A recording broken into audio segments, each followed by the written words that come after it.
A Lover of the Cross, Sadhu Sundar Singh, dated 1917. Chapter 2, Sundar's Early Days and the Story of His Conversion. The light of reason cannot give life to my soul. Jesus alone can make me truly live. One glance of His can make my spirit whole. Arise and shine, O Jesus, on this longing heart of mine. The Home. Sundar Singh's father, Surdar Shar, that's S-I-R-D-A-R, and then S-H-E-R, Singh, was a Singh, that's S-I-K-H. Footnotes. Surdar, a term of honor among the Singhs for men of position and high breeding. Second footnote. The Singhs are those steward and warlike inhabitants of the Punjab, with whom fighting is a profession, and loyalty to the British Raja, R-A-J, their family tradition. The Singhs soldiers are known all over the world for their bravery, who never hesitate to sacrifice themselves for a righteous cause. Singhs by caste and descent, and one of the most prominent and opulent landholders of the capital P-A-T-I-A-L-A state, owning a large estate in the country town of Rampur, R-A-M-P-U-R, near L-A-D-H-I-A-N-A. His two elder brothers, unlike other young men of their martial clan, stayed at home, managing and taking care of the family estate, while the rest of the male members of the family pursued the military profession, some of them holding positions of considerable prominence and distinction in the various Singh states of the Punjab.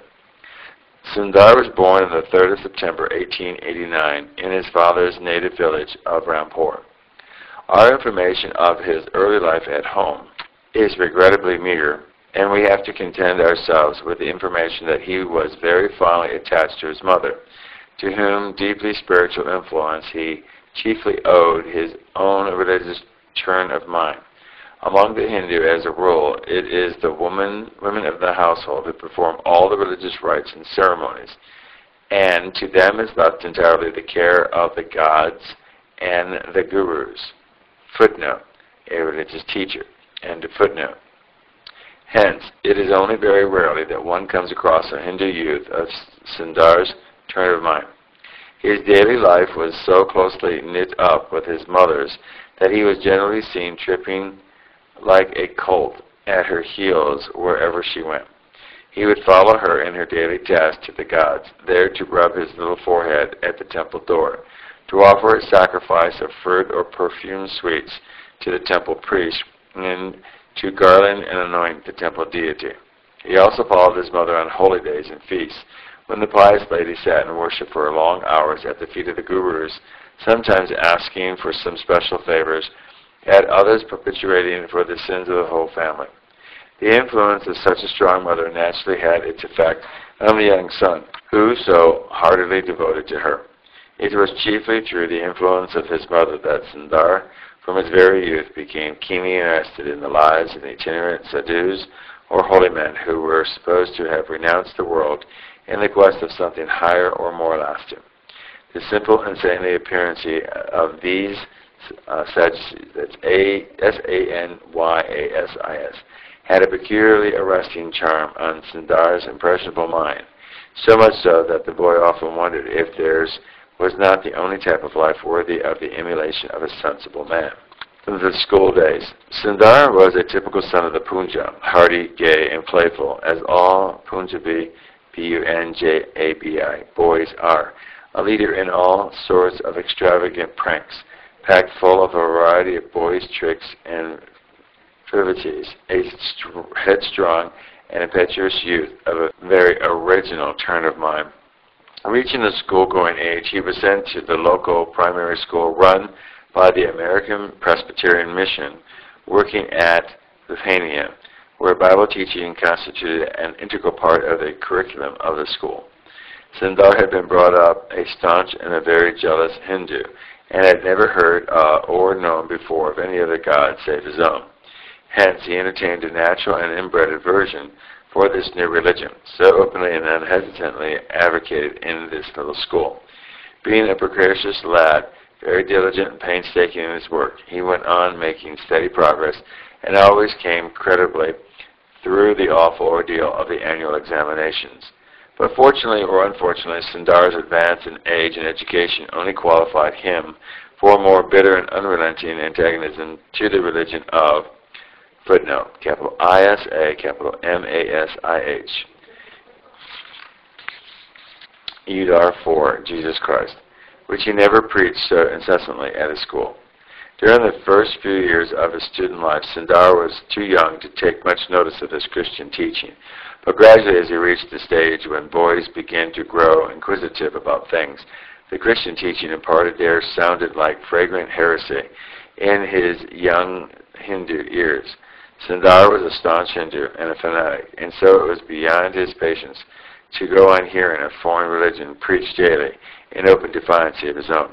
Very soon, his offended dignity compelled him to leave the mission school and join a, footnote, government institution. Government institutions in India are entirely silent on points of religion, end of footnote, which was indifferent on points of religion.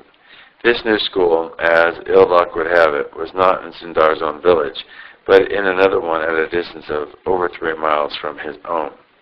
For some time the young enthusiast stuck heroically to his resolution and stood patiently the strain of a daily journey of over 6 miles on foot. But he soon realized that a daily walk of this distance in the scorching sun of the eastern summer was too strenuous an exercise for his delicate, nimble constitution, and that a dogged perseverance would only spell repeated illness and an early collapse. Hedged round with these difficulties, he realized that there was only one course open for him, that of reverting to his old school, which his bitter hatred of Christianity had forced him to leave. Hence, after a few weeks of sojourn in this school, Sundar had to return to his old one. Now, his baffled fanaticism and crestfallen vanity sought some solace in the determination that he would never in future heed the Bible teachers' quibble about Jesus Christ or doubt the sanctity and authority of Hinduism. Now, he not only turned a deaf ear to the powerful teaching of the Bible, but also became the ringleader of a party of vicious and malicious-making boys who took a special delight in deliberately railing and scoffing at the simple and semi-educated Bible teacher. All kinds of vague and absurd questions were asked, only to make their answers an occasion for spiteful raillery and unrelenting criticism. Portions of the Bible obtained with a promise of reading were maliciously torn and trampled under feet, as so much rubbish only fit for the dunghill. Sundar had by now reached the top of his school and had naturally become more thoughtful and inquisitive. With advance in years had also come an enhanced interest in the study of his own religion. The balance of his abilities had already passed on to the side of religion, so that with all the zest of youth and vigorous nature, he threw himself, heart and soul, into the study of the capital P-U-R-A-N-A-S, the capital B-H-A-G-W-A-T, capital G-I-T-A, and the capital G-A-R-A-N-T-H, capital S-A-H-I-B, plus the other sacred books of the Hindus. Footnote, different books of the Hindu scriptures. The change in ideas. Since his very childhood, Sundar had been a careful and scrupulous observer of all religious rites and ceremonies, and fortunately for the boy, ritualism and formalism had not purified his conscience nor sterilized his spiritual life. On the other hand, his spiritual appetite increased with the progress of years, and his passion for inward peace grew increasingly intolerable. Religion permeated his very existence, and this fired him with a more passionate longing to hush the forces of inward warfare. Long years of the most scrupulous observance and practice of every precept of his own religion seemed to do nothing in the way of quieting his soul. On the contrary, the harder he strove for the desired goal, the further he seemed to remain from it. Disappointed in his own, he turned his attention to other religions, but they also, all alike, failed to emancipate his groaning soul from the trammels of doubt and dissatisfaction. Now was poor Sundar at war with himself. None could help him, even his learned mother and his own gurus or spiritual leaders proved incapable of bringing any relief. Blind as I am, as those who guide me, let me feel thee close beside me. Come as light into my being, and to me be eyes all-seeing. Hear my heart's one wish, I pray, show me thy way. Night after night, when the world was asleep, poor Sundar sat up, striving to cheer his soul, wandering in want and cheerless discomfort. Once and again would he recite passages from the Gita and the Garanth to lull his restful soul.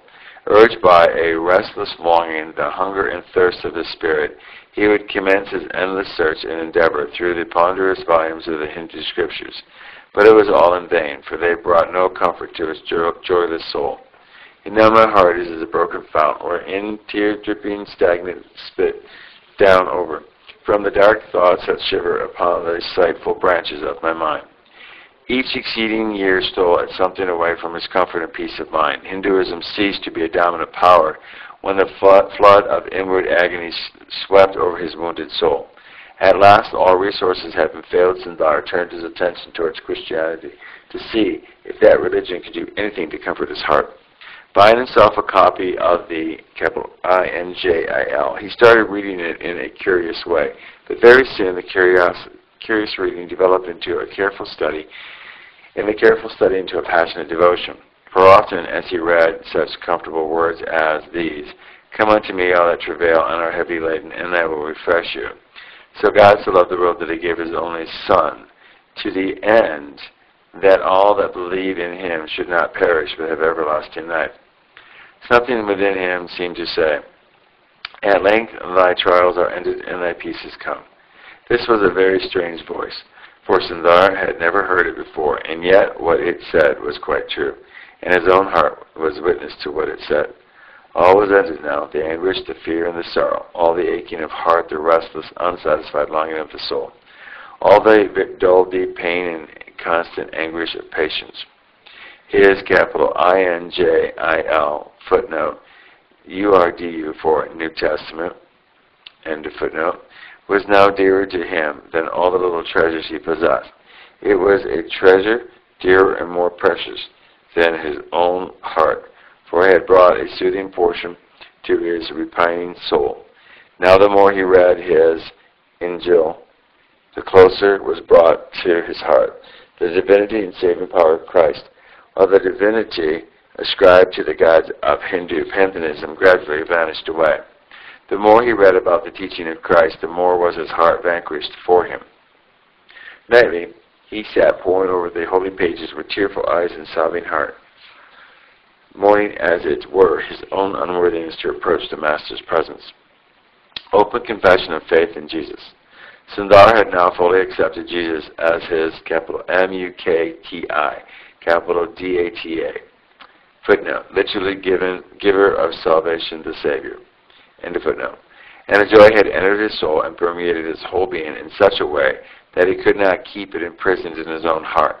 At last the joy gushed forth from the springs of his heart, and so one day he openly told his father that he was no longer a slave, laboring under the heavy burden of numerous ceremonies, but a freedman, and what was more, the Son of the Lord.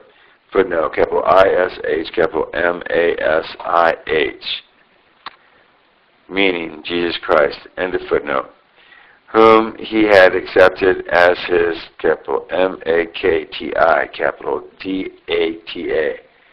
Sundar, young and rash as he was, had not foreseen the dangers and difficulties that would result from such a monumentous declaration.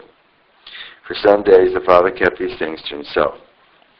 He was fully confident that his son's religious education had been so thorough that nothing could shake his belief in the truth of Hinduism.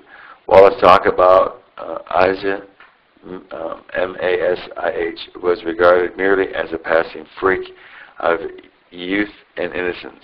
The father thus reveled in his fancy security for some time, when to his utter surprise and horror, one of Sundar's school friends called to him one day and said, "Sundar Singh has fallen the victim to the willies of the crafty Christian master. For now he sits absolutely quiet in the class, and instead of joining in making fun of the Bible teacher, he appears grievously offended when we scoff and ridicule the name of Isa Mashish." This information, if true, was unquestionably very startling to the father, who now lost no time in asserting the truth and adopting prompt measures to nip the evil in the bud. Calling Sundar up to his side, he asked if all that was rumored about him is true.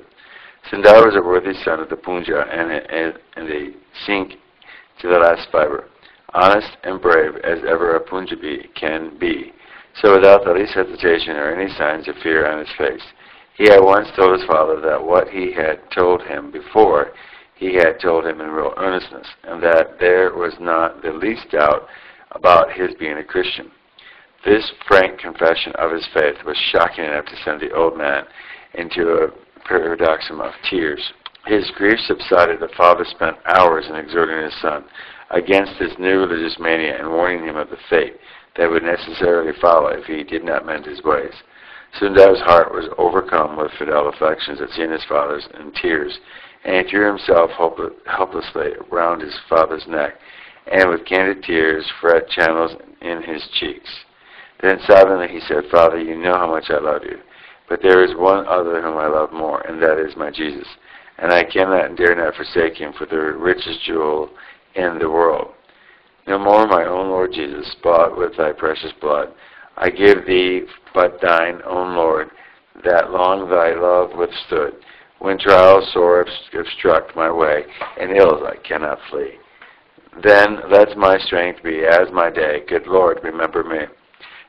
Persecuted by his own. Shortly after his monumentous episode, it became publicly known that Sundar Singh had become a capital Kirani footnote, a term of contempt for Christians in the Punjab. All sorts of schemes were now adopted to bring him back to his senses. Everyone in the village became his enemy. None would speak but to curse and abuse him. He was singled out for every form of separation and calamity and became the scapegoat of all the children of the village. Divers measures of repercussion and conciliation were adopted, but they all alike failed. Chief among his enemies were Sundar's own brothers. Morning and evening his tongue was going incessantly antagonizing the woe-begone Sundar. His father, too, kept dinging in his ears about the ruin and the disaster that his persistence would inevitably bring on the family. But nothing moved the implacable Sundar. Constant, like the northern star, he stuck fast to his resolution and braved all the evil assaults of his enemies. The storm of persecution and bitter opposition that now broke forth proved disastrous alike for Sundar and the handful of poor Christian residents in the village. The mission school was now looked upon as a nursery ground of false religious teaching and a hotbed of rampant faithlessness and purified, while the Christian masters were regarded as the secret designers of the downfall of Hinduism. The news spread, as all news does in India, and stirred up a turmoil in the entire village. The whole place was soon seething with a spirit of bitter antagonism to Christianity, and every effort was made to check the progress of the gospel. Every single shop in the village was closed against the wretched Christians, and everyone, especially young boys and girls, were warned to beware of the Christians' vitiating influence. Outcasts and untouchables as they had always been regarded, no one would deal with the wretched Christians. This was, of course, past endurance, and it soon compelled them to clear out of the village and find shelter somewhere else. Besides the little mission school, the influence of which had accumulated in the revolt of a mere miner like Sundar, now became an object of terror and hatred to the village folk. One by one, the people took their sons out of the dangerous, capital M-A-K-T-A-B, footnote, a private school. They would much rather have their children grow up in ignorancy and in superstitious fear of their gods than expose them to the risk of conversion to Christianity.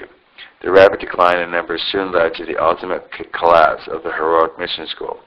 Sundar was now left alone in the world. His only friends, the poor Christians, whom he used to visit daily by stealth, were also driven away.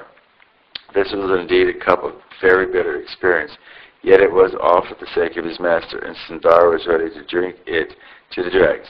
Jesus had brought his storm-tossed soul to labor, and now there was no form of persecution he was not prepared to suffer for his name's sake, nor was any loss too great. Apart from the all gain is loss, all labor vainly done, the solemn shadow of that cross is better than the sun. Days and weeks fled by, and yet Sundar remained unmoved. Resolute and steadfast in his determination, he stood firm like a tree that no storm of persecution, however severe, could ever dislodge. Sikhs claimed the physical primacy of India. The nimble and the wary Sundar could hardly share that claim, and yet his stout heart and unswerving courage proved him a sink to the last grain. Persecution grew more severe as time went on, and during the last few weeks before his final exile from home, many little scenes of melting pathos took place, of which only one is known with any degree of precision.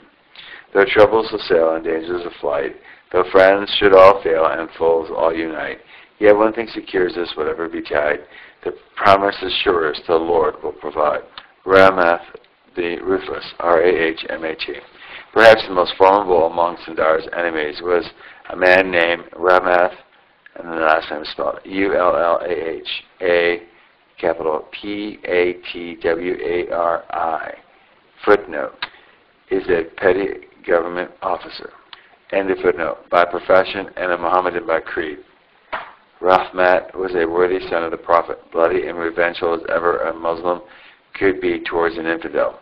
Being a staunch Mohammedan, fanaticism and bigotry was a second nature and hatred of all religion except his own and obligation. After his brother, Sundar dreaded none more than Rahmat, the most unscrupulous and violent of all. Rahmat never greeted the boy but with words of the most rancorous scorn, and never finished a conversation till he had pronounced half a dozen maledictions on Isa, capital M-A-S-I-H, and his followers. He kept a careful lookout and always sought for an opportunity to wreak havoc on the young infidel. One evening, as ill luck would have it, Rahmat was returning from his tour and by chance happened to pass by the village, P-E-E-P-A-L, footnote, a tree of the oak species, where he had often heard that Sundar was wont to read his Bible on an evening. The day was nearly over. The farmers, with teams of overworked oxen, were hurrying away from the surrounding fields. Rooks were sailing and crowing over the people, and a copper sun was sinking down on the horizon. Coming on the foot of the great tree, Rahmat saw that he had not only much expected to see at that bewitching hour of the day. There he saw Sundar buried in deep thought and cunning his I-N-J-I-L, until the gathering dusk of the evening made the printed page a mere mist before his eyes. Slowly looking up from his book, Sundar's eyes fell on Rahmat, who was then standing absolutely still and spellbound, looking intently on him. Seeing this, the boy's heart quailed within him, and a shudder ran through his body. Presently, Rahmat drew closer, his face flushed and distorted with passion. He tore the I-N-J-I-L from the boy's hands and sent it flying into the air, then abusing and chastising him into his heart's content, hurriedly to carry the tale to the boy's parents. A few days after this episode, Sundar was one day picking his way through the village when, nearing Rahmat's house, he saw a big crowd of people gathering at the door. Seeing this, he turned his steps that way and sought admission to the house. Sundar entered and was thunderstruck to see women and children weeping themselves mad in every corner of the house. On inquiring the cause of this grief, he was told that Rahmat had suddenly contracted cholera, and now there was very little hope of his surviving. Presently, Sundar went in and stood over the dying man's bed and inquired after his state, on which Rahmat spoke. Thus, my eyes see a vision. A whole crowd of horribly ugly and satanic angels have come to fetch me. Woe unto me, for I am doomed, doomed to eternal misery and anguish in yon dark pit of hell. Woe unto me, for there is none who can save me except one, whom I see standing in the far background. Highest above the cloud of dreadful angels he stands, but I may not, I dare not call to him. My race is run, my chance gone forever, and now my fate is past recalling. Surprised at hearing Rahmat speak thus, Sundar asked him whom he meant by the one who had the power to save him. The dying man replied sobbingly, do not ask me his name, for you know him well. It is the same whom you have utterly accepted as your guru. Happy are you, for you are saved, but woe unto me, for I am not worthy as much as even to name his name with my unhuddled lips. Saying this, Rahmat relapsed into a state of consciousness and soon expired. Sundar returned home that night rather heavy-hearted at seeing a life ended so miserably, but he also felt an inward strengthening of his new faith. His greatest enemy had to confess that Jesus was the only hope of sinners, and this made him love his master all the more strongly and wholeheartedly. Sundar poisoned and exiled. Things grew worse and worse for Sundar as days and months rolled on. The hatred and opposition of his people strengthened his faith instead of enfeebling it. Till now they were strategies of winning him back to his old religion, but now the reckless youth did a thing, an act of sacrilege, as the Sikhs would regard it, which determined his fate and assured his relations that he was past recovery. A week or so after Ramat's demise, Sundar, without any hesitation or the least consideration of its consequences, cut off the long hair of his head and declared that he was no longer a Sikh in any way but a true Christian. It is a point of religion with the Sikhs never to tamper with their hair growth of any part of their body. Their hair is their beauty, and they regard it as the distinctive mark of their martial clan. Hence, this rash action was regarded as the very climax of shame and disgrace that Sundar had brought on the family. It meant ostracism and social suicide not only to Sundar, but to the whole family. Finally deciding that he would do with the boy, and the exasperated father called him to the side and said, "We were all hoping that you would soon mend your ways and listen to the advice of your elders, but this last act of yours has assured us that you are past recovery. Hence you are no more worthy of our love, and tomorrow you will be sent away from this place, and we shall see how long you stick to your Jesus Christ after that." The next morning Sundar was asked to surrender all his clothes and things he had with him, and with the bare clothes he then wore, he was driven away into the jungle. Friendless as Sundar had remained for so many months, he was now homeless too. There was none in the whole wide world whom he could call his friend. Even his own had forsaken him and become his deadly enemies. Driven into the jungle, he went and sat there a while, wondering and praying what he was to do next. In the hour of trial, he sometimes shuddered to imagine the end of such a painful beginning. The pulp so bitter, how shall it twist through the rind? And yet, as soon as he prayed to his master, he felt a great strengthening of his spirit and said to himself, "Come what may, no loss is too great for his sake. Rather gladly for that name bear the cross and endure the shame." After a short rumination in the jungle, Sundar now started in the direction of another village called Ropur. The village was a mission station and also had a small congregation of Christians.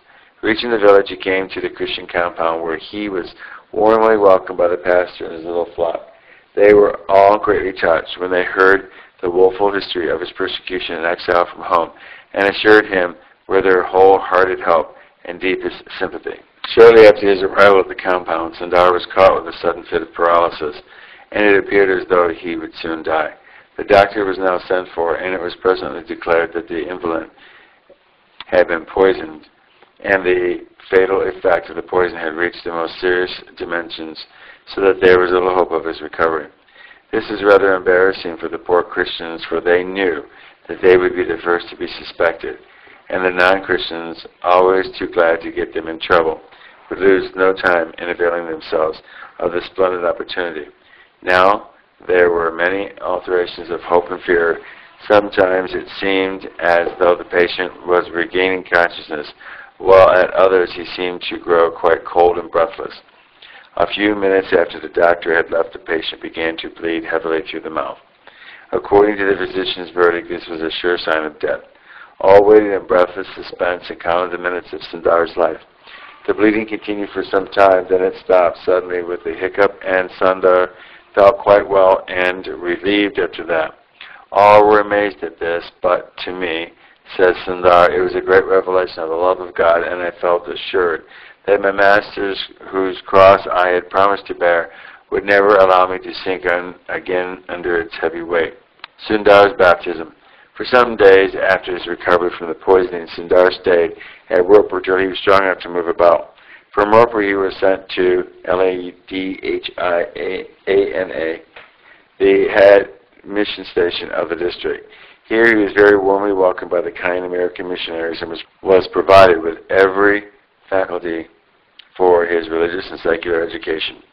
Two names deserve special mention in this connection, and they are those of two veteran missionaries, Drs. Fife and Wherry,